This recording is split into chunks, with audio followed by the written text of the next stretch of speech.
todos y como siempre bienvenidos a Innovación Jurídica, un canal donde se habla de derecho, donde se estudia derecho, donde se dan clases de derecho y donde esperamos que todos los que miran estos videos, estos audios, puedan aprender el máximo, puedan sacar el máximo provecho a estas clases que se dan a través de esta plataforma de YouTube.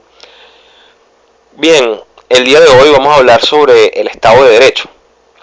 Específicamente me voy a enfocar en los requisitos, principios o instituciones fundamentales del Estado de Derecho. Y bien, vamos a iniciar dando un recuento histórico. En el transcurso de la historia, cuando la humanidad decide asentarse en civilizaciones y constituye los primeros estados, la historia nos muestra que los primeros estados fueron estados absolutistas, totalitaristas, donde el poder se concentraba en una sola mano, el poder se concentraba en el rey, que era una persona que podía mandar, ejecutar y juzgar, a tal punto de que no había autoridad sobre el rey, y el rey, luego de que mandaba, ejecutaba, se juzgaba a sí mismo, ciertamente no había seguridad para los ciudadanos. Todo el mundo ante el rey se encontraba en una situación de desigualdad. Esto evidentemente terminaba generando un gran peligro para los derechos de los ciudadanos. Ciudadanos que con el tiempo fueron rebelándose ante este absolutismo del poder del rey. En los primeros antecedentes se dan por las clases burguesas, pues poco a poco fueron creciendo estas clases, estos pequeños burgos, y fueron tomando cierto poder y cierta importancia. Frente a los atropellos que realizaba el rey a esta clase, este grupo de personas comenzaron a tomar acciones para enfrentarlo. Al mismo tiempo, muchos intelectuales, muchos estudiosos empezaron a poner en duda que el rey tuviera que tener el poder absoluto, es decir, que pudiera existir una persona que no pudiera ser juzgada ante nadie, una persona para la cual no existía la justicia, una persona que era inmune a todo. Entonces poco a poco nacen ciertas filosofías, una de ellas era el liberalismo, que buscaba proteger las libertades de los individuos, y también estaba por otra parte la ilustración, aquellos que se dedicaban a la ciencia, a la razón, es decir, recuerdo que uno de los postulados de la ilustración es que el ser humano nace como una hoja en blanco y con el tiempo, el transcurso de su vida, esa hoja se va llenando por el conocimiento empírico, la experiencia. Entonces la ilustración se enfocaba mucho en la razón, era su pilar fundamental, y el liberalismo en la libertad. Eso teníamos dos corrientes filosóficas muy fuertes, una que impulsaba la libertad de los individuos, libertad que era cercenada por el absolutismo y el totalitarismo, y por otra parte una que impulsaba la razón, hacía individuos más racionales, más analíticos, individuos que no se dejaban llevar por lo que estaba impuesto, es decir, no se obedece la ley simplemente porque está impuesta, sino que hay que razonar y hay que saber los verdaderos motivos por los que nos imponen una ley. En ese sentido se dieron muchos procesos históricos y al final llegamos a una filosofía llamada el constitucionalismo. El constitucionalismo es una filosofía que nace con la finalidad de limitar al poder y con la finalidad de proteger las libertades individuales de los individuos. Bien, el constitucionalismo como filosofía, como doctrina, termina creando un texto que viene a ser un texto fundamental de todo el ordenamiento jurídico y que se caracterizará por subordinar a todos los individuos que viven en sociedad, por subordinar inclusive al rey. O sea, sería el primer texto que limitaría el poder del rey y sería el primer texto al cual el mismo rey estaría obligado a obedecer. Y en este texto sería la Constitución. Entonces, el constitucionalismo es la corriente filosófica que hace nacer el texto que conocemos como Constitución. Ya terminado el recuento histórico, que no fue muy profundo de todos modos, pasamos a lo que me interesa. Hablamos de la Constitución como un texto fundamental, una norma suprema que rige el ordenamiento jurídico y que rige la vida en sociedad. La Constitución se caracteriza por tener cierta especialidad en su sustrato material y en su investidura formal. Desde el punto de vista material, es decir, el contenido de la Constitución, encontramos que en su articulado la Constitución va a contener, por una parte, normas que protejan las libertades individuales, es decir, va a consagrar el derecho a la vida, el derecho a la libertad, el derecho a la propiedad como derechos constitucionales, es decir, derechos que están reconocidos y que no pueden ser derogados ni siquiera por un rey. Por otra parte, va a establecer mecanismos de limitación del poder público, va a establecer mecanismos tales como la división de poderes, mecanismos que restrinjan el ejercicio del poder público. Dos grandes ejemplos son el principio de la división de poderes, es decir, donde ya el poder no está en una sola mano, sino en distintos individuos, en distintas instituciones, y por otra parte el principio de legalidad, el que amarra al poder a la ley. Dice, el poder no puede hacer aquello que no está previsto en la ley, cosa que analizaremos más adelante. Y por otra parte, en su investidura formal, la Constitución se caracteriza por ser un texto que solo puede ser modificado por los mecanismos que ella misma establece. En ese sentido, la Constitución no puede ser derogada por lo establecido en otra ley.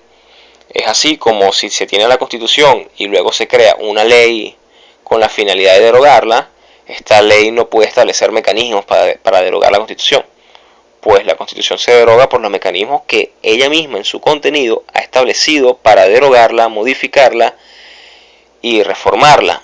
Y en la mayoría de los países, todos estos mecanismos exigen la participación del pueblo, pues la Constitución es la norma máxima, es el contrato social más importante de todo pueblo y es la voluntad del pueblo hecha norma jurídica.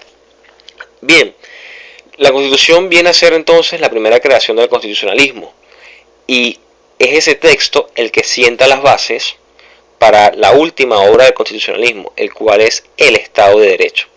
Sabemos que el Estado es la sociedad civil jurídicamente organizada, es decir, es una institución, una ficción jurídica que crea un ente que va a estar conformado por un territorio, por una población y por soberanía. Esa ficción le llamamos Estado, que nos representa a todos, le entregamos el poder coactivo y rige nuestra vida en sociedad. Ahora, cuando hablamos de Estado de Derecho, nos estamos refiriendo a aquel Estado en el cual está tan indisolublemente ligado al derecho que sus actos no pueden ser otra cosa que no sea norma jurídica. Es decir, el Estado cada vez que actúa creando, haciendo, ejecutando derecho. El Estado no hace nada que no sea derecho. Y esto lo explicaremos más a fondo cuando pasemos a hablar de esos principios, cosa que haremos de inmediato. El Estado de Derecho, para existir, cosa que por cierto es una finalidad de muchos países, constituirse en un Estado de Derecho, bien, para existir necesita de ciertos requisitos. Y hay 5 requisitos básicos que debe tener todo Estado de Derecho, que son los siguientes. Primero, la supremacía constitucional.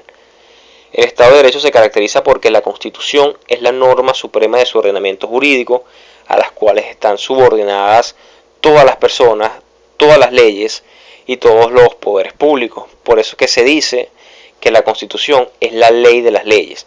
La Constitución establece el marco en el cual se van a regir todas las demás leyes. La Constitución como norma fundamental crea al Estado, establece los fines del Estado y le crea a los poderes públicos que van a ejecutar sus funciones. La Constitución viene a ser la máxima norma jurídica a la cual está sujetado toda la población y por eso tiene ese carácter de supremacía. Nada puede contradecir la Constitución. Bien, pasamos entonces al segundo principio, que es el principio de la legalidad. El principio de la legalidad nos dice que tanto la Constitución, por su supremacía, como la ley van a definir las atribuciones que tienen los órganos del poder público, a los cuales van a estar sujetas las actividades que lo realicen. Entonces es la Constitución la que define las atribuciones de los órganos del poder público. Es decir, por atribuciones nos referimos a eso que puede hacer un órgano del poder público, es decir, todas aquellas instituciones que detentan el poder público. El principio de legalidad lo que dice es que el poder está amarrado a la ley. El poder camina como la ley lo dice, camina cuando la ley le dice, debe hacer exactamente lo que la ley le dice. El principio de la legalidad es tan estricto que el poder público no puede ni siquiera hacer aquello que la ley no le ha prohibido. Es decir, tú como poder público haces lo que la ley expresamente te ha definido como atribución, y si la ley se ha silenciado, simplemente tú no lo puedes hacer. Esto porque se da bien, porque nosotros los individuos de la especie humana tenemos libertad, y como somos libres podemos hacer todo lo que la ley no nos haya restringido, no nos haya limitado. No tienen la libertad del individuo. Nosotros a través de la Constitución creamos al Estado, a través de la Constitución creamos los poderes públicos, y los creamos para cumplir funciones específicas, y esas funciones específicas tienen que estar definidas en la ley.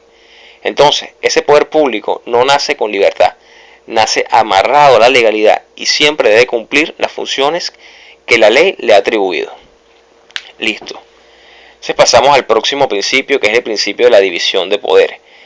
El principio de la división de poderes o separación de funciones o repartición de competencias es aquel que nos dice que el poder no puede estar concentrado en una sola mano, sino que se tienen que dividir en distintas instituciones, en distintos poderes que realicen distintas actividades.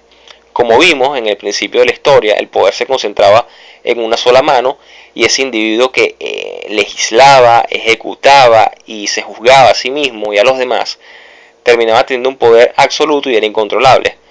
Entonces, con la división de poderes que se busca, que haya un organismo que legisle, que haya un organismo que ejecute y que haya un organismo que juzgue. En ese sentido, los diferentes poderes se controlan entre ellos, y así se evita que una sola persona tenga todo el poder y sea incontrolable. Ese es el sistema básico y es el sistema que normalmente adoptan los países. Entonces vamos a tener un poder legislativo que va a estar representado por su parlamento, senado, congreso, como quieras llamarlo, pero al final es un órgano legislativo que hace las leyes. Entonces tenemos al poder legislativo, que es el que manda. Luego tenemos a un poder ejecutivo que puede estar representado por un presidente, por un primer ministro, etcétera, que es el que ejecuta, pues es el que sigue la orden que el legislativo ha dado a través de la ley, y él también sigue la Constitución. Entonces el ejecutivo es el que comienza a ejecutar, tanto el presidente o primer ministro como todos los miembros, todos los subalternos que estén dentro de esa rama. Y por último tenemos a la corte en el poder judicial, tenemos el poder judicial, donde estarán los tribunales y las cortes, y donde normalmente se coloca un tribunal supremo o una corte suprema, y estos organismos son los que se encargan de establecer el deber ser, son los que juzgan, son los que dicen si la conducta está acorde a derecho. Entonces el poder legislativo manda, el ejecutivo ejecuta y el judicial juzga si se han ejecutado conforme al mandato. De esa forma existe un control entre todos los poderes. Ahora bien, pasamos al próximo principio, y es el principio que dice, que reza sobre que en todo Estado de Derecho se tiene que aplicar un procedimiento democrático en la elección de los representantes. Bien, ¿qué quiere decir esto? En toda sociedad van a existir representantes y representados. Entonces, los poderes públicos del Estado van a estar en manos de los representantes.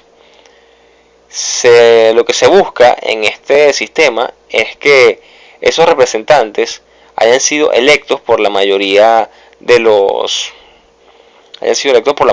ciudadanos. Entonces, cuando se dice que el procedimiento para elegirlos tiene que ser democrático, ¿qué significa esto? Que se respete la diversidad de pensamiento. Debe haber pluralismo político, es decir, toda persona tiene derecho a tener la inclinación política que desee. Ahora, estas diferentes personas con diferentes pensamientos, todas tienen el derecho del sufragio, es decir, Sufragio activo, ellos eligen, o sufragio pasivo, ellos se postulan.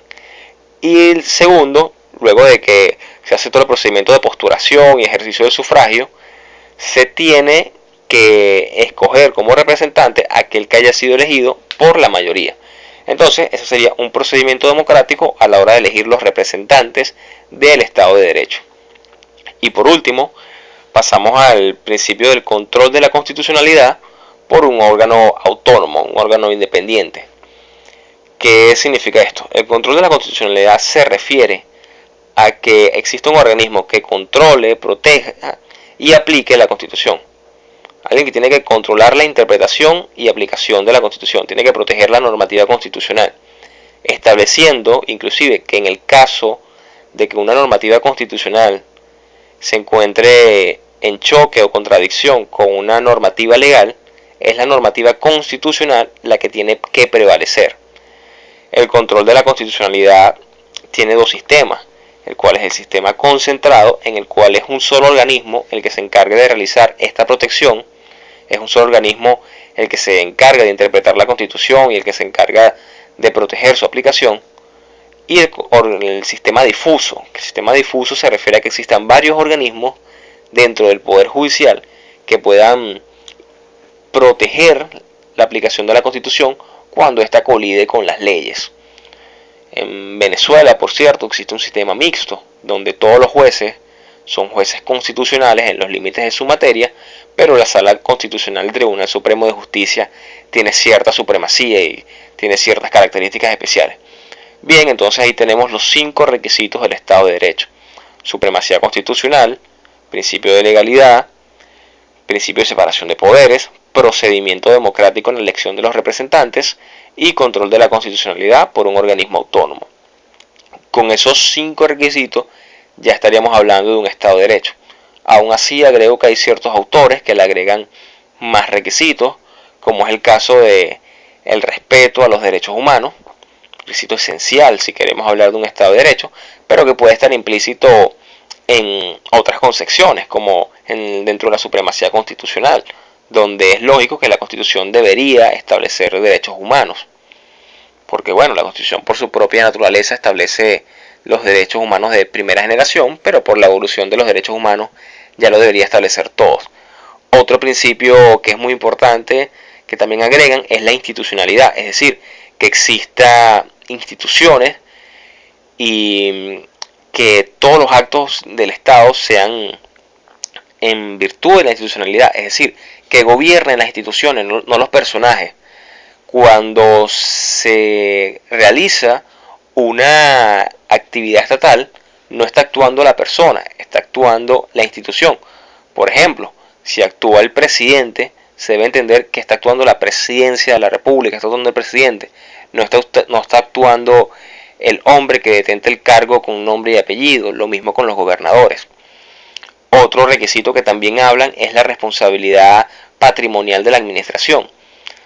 Es uno de los principios más luchados y que creo que sin duda debe formar parte de un Estado de Derecho, es decir, que cuando el Estado le causa un daño a los individuos puedan demandar al Estado y que el Estado le responda patrimonialmente.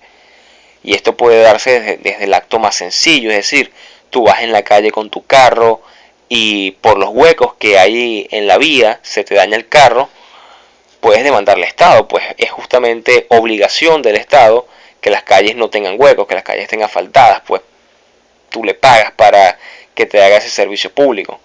Como tal vez inclusive casos más complicados, como que en una operación, en un centro clínico, en un centro de hospitalización pública del Estado, te termine contagiando una enfermedad o haciendo una mala praxis, tú pudieras demandar no solo a la persona, sino también al Estado, pues es el responsable. Entonces son principios que se agregan a los 5 principales para conformar un concepto más completo de Estado de Derecho. Entonces, ya entendemos que ese Estado de Derecho es aquel donde el Estado y el derecho están tan ligados que no puede haber otra forma de actuar del Estado que no sea la norma jurídica. Entonces, con eso ya hemos culminado. Espero que les haya servido este video y les sirva para luego indagar más sobre lo que es el Estado de Derecho. Así que me despido y un placer compartir este video, este audio con ustedes. Así que hasta la próxima.